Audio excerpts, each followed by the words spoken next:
सतगुरु के साधी निवाज जी, प्यारी सात संगत जी, प्यार और सत्कार से कहना धन निरंकार जी।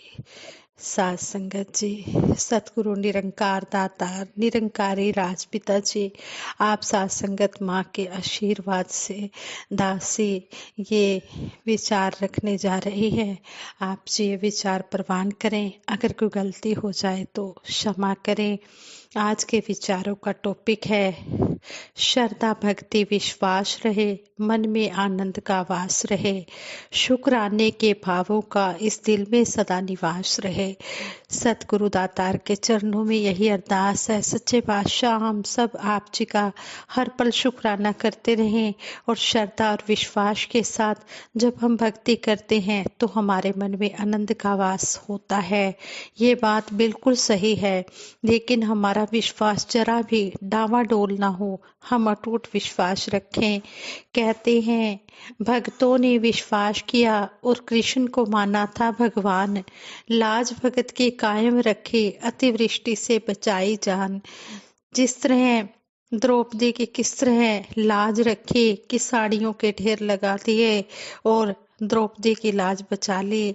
जब द्रौपदी ने अपने पतियों का, अपने बुजुर्गों का सहारा लिया और भगवान को याद नहीं किया तो उसकी लाज लूटी जा रही थी।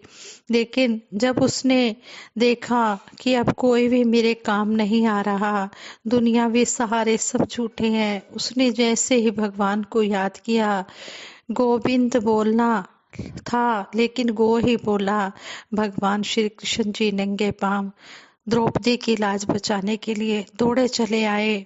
फिर द्रौपदी भगवान श्री कृष्ण जी से शिकायत करती है कि आपने आने में देर कर दी। तो आगे से भगवान श्री कृष्ण जी कहते हैं कि द्रौपदी तूने बुलाने में ही देर कर दी, मैं तो कब से तैयार खड़ा था। भगवान श्री कृष्ण जी उस समय खाना खाने लगे थे, लेकिन वो सब ये लीला देख रहे थे। लेकिन भगवान श्री कृष्ण जी यही सोच रहे थे कि अब द्रौपदी मुझे बुलाए तो मैं तभी जाऊं। लेकिन द्रौपदी को तो उस समय अपने दुनियावी सहारे ही नजर आ रहे थे। उसको जब उसने देखा कि कोई भी काम सहारा नहीं आ रहा दुनियावी, तो उसने भगवान को पुकारा। भगवान ने देर नहीं लगाई। कहने का भाव है कि हम हर पल इस निरंकार प्रभु का ही सहारा ले, दुनियावी सहारे ना ले। इस निरंकार प्रभु पर हर पल हम अपना विश्वास अटूट बनाए रखें। ये जो भी हमारे लिए करता है बहुत अच्छा करता है, हमारा इस तरह विश्वास बना रहे। ये अपने भक्तों की लाज रखता है, हर मुसीबत से अपने भगत को बचाता है। गोवर्धन को धारण करके रखा भक्तों का सम्मान, जैसे मोती के संग धागा ऐसे हैं भगत और भगवान।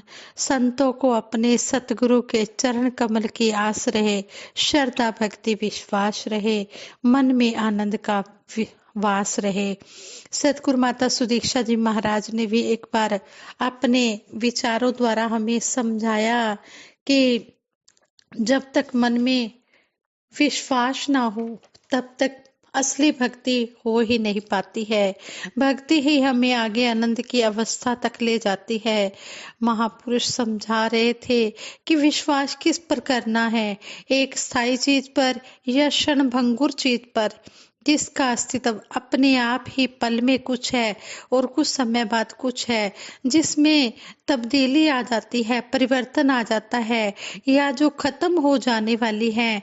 ऐसी बदलने वाली चीजों पर ही हमेशा विश्वास बनाने की कोशिश करेंगे तो फिर वही बात कि जब तक उस पर विश्वास बनता है तब तक वो चीज बदल चुकी होती है। वही दूसरे पल अगर हम नजर डालें इस परम पिता परमात्मा निरंकार पर और अगर इसकी विशेषताएं देखें जो वेदों ग्रंथों में दर्ज हैं, तो यह सच्चाई समय के साथ बदलती नहीं है। जब विश्वास इस निरंकार प्रभु परमात्मा, इस ईश्वर गॉड वाहे गुरु, जिस नाम से भी हम इसे संबोधित करना चाहें, इस पर हम विश्वास लाएं तो फिर वही विश्वास वाकई ही विश्वास करने लायक है। हम दुनिया में देखते हैं कि आस्तिक और नास्तिक दोनों हैं। कुछ % लोग तो परमात्मा के अस्तित्व में विश्वास ही नहीं करते। अगर हम उनके गहराई में जाएं तो कई बार ऐसा भी देखा जाता है कि अगर कोई प्रॉब्लम है, कोई दुविधा है, कोई परिस्थिति अच्छी नहीं है, तो वो पल भर के लिए कुछ ऐसा वाक्य भी बोलते हैं कि वैसे तो हम परमात्मा को नहीं मानते, पर अगर कहीं परमात्मा है तो मेरी यह बात को पूरा कर दे। एक एग्जाम्पल देकर भी सतगुरु माता जी ने समझाया कि एक माँ अपने बच्चे को हमेशा यही समझाती है कि आपने रात को सोने से पहले प्रार्थना करनी है, सिमरन करना है। माँ अपने बच्चे को हर दिन सोने से पहले याद भी करवाती है कि अब दिन खत्म हो गया है, सोने से पहले अब अरदास करो। कुछ समय बीतने पर माँ बच्चे से पूछती है कि आपको बार बार ऐसे ही याद कराना पड़ता है, आप खुद नहीं करते, आपके पास तो इतनी सुख सुविधाएं भी हैं। वहीं अगर आसपास नजर डालो तो ऐसे और कितने बच्चे हैं जिनके पास जीवित रहने के लिए वो वस्तुएं नहीं हैं, वो माहौल नहीं है। आपका जीवन तो फिर भी कितना सुविधाजनक है। अगर वो बच्चे अरदास करते हैं तो आपके पास तो और भी कारण है कि आप अच्छे से हर रात को प्रभु से एक शुक्राना भाव रखते हुए अरदास करो। तो इसके उत्तर में बच्चे ने कह देना कि हाँ, आपने सही बोला कि जिन बच्चों के पास साधन नहीं है, प्रार्थना तो उनको करनी चाहिए ताकि उनके जीवन में उन वस्तुओं की प्राप्ति हो सके, उन्हें वो चीज मिल सके। पर आपने कहा कि मेरे पास तो सब कुछ है, तो फिर मुझे प्रार्थना क्यों करनी चाहिए? तो माँ ने वही बात समझानी कि एक भगत की अवस्था तो यही होती है कि चाहे कुछ हाथ में हो या ना हो, एक रस रहने के लिए हर दिन इस परमात्मा से जुड़कर शुक्राना करना, यह एहसास करना कि मेरे पास तो इतनी चीजें हैं जो किसी के पास शायद नहीं भी हैं।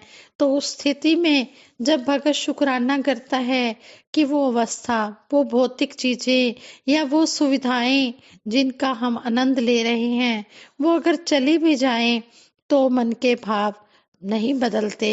बस परमात्मा, प्रभु परमात्मा से यही अरदास रहती है कि निरंकार ने जो दिया है, हाँ, उसी में हमारी भलाई है।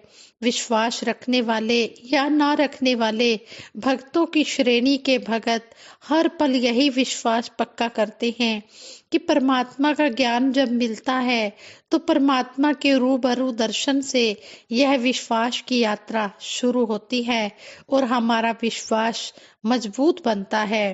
कई बार तो ऐसा भी होता है कि हमारा मन चीजों को टटोलने में लगा रहता है।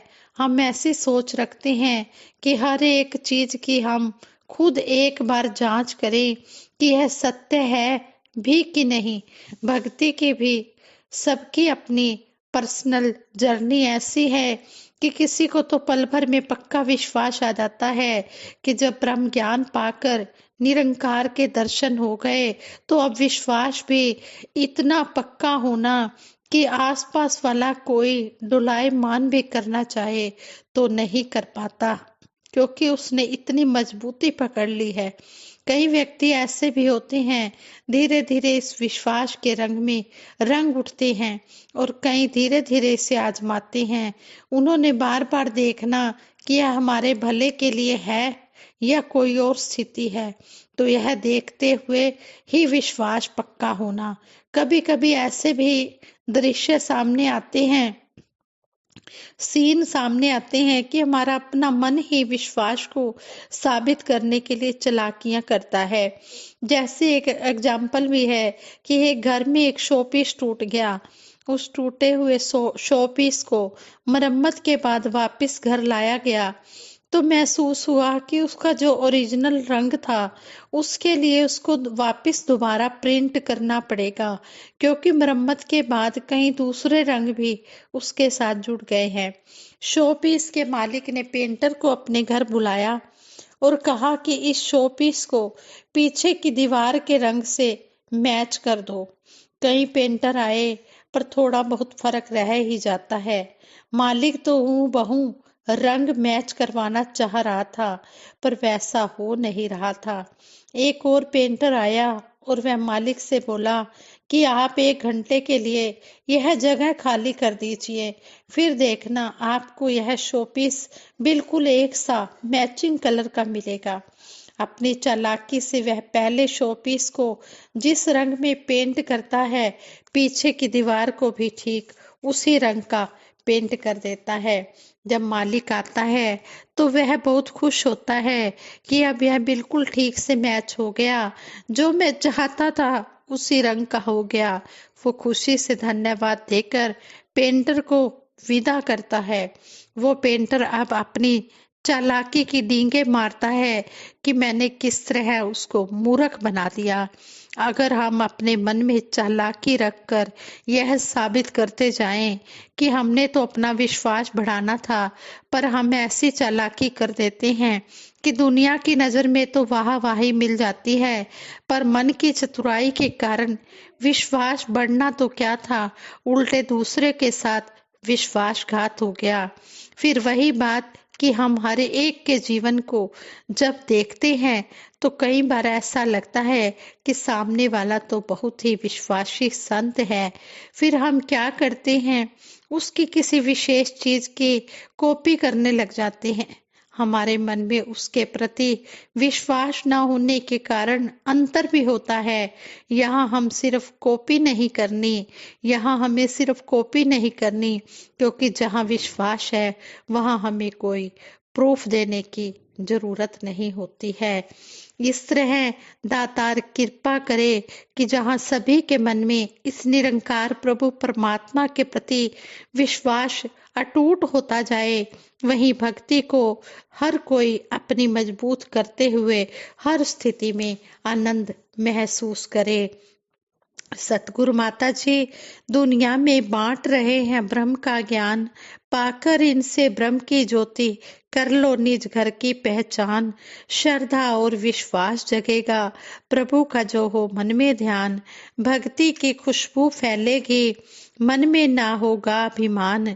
लोक सुखी परलोक सुहेला, घर पल पल यह रब पास रहे, श्रद्धा भक्ति विश्वास रहे, मन में आनंद का वास रहे। साथ संगत जी प्रेम से कहना, धन निरंकार जी।